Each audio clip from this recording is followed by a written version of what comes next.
And over here on the bottom you will see the project, so the name of your project and all of your files. This is the media browser. You can browse different places and import the files from here.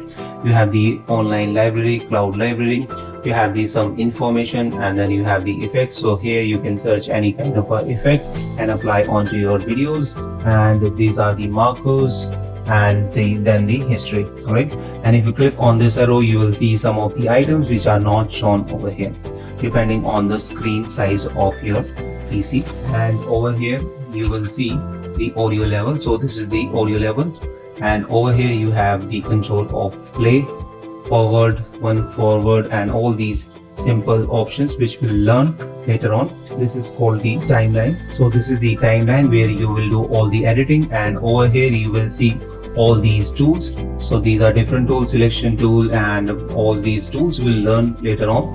And over here we have the video track 1 2 3 4 5 and audio track 1 2 3 4 5.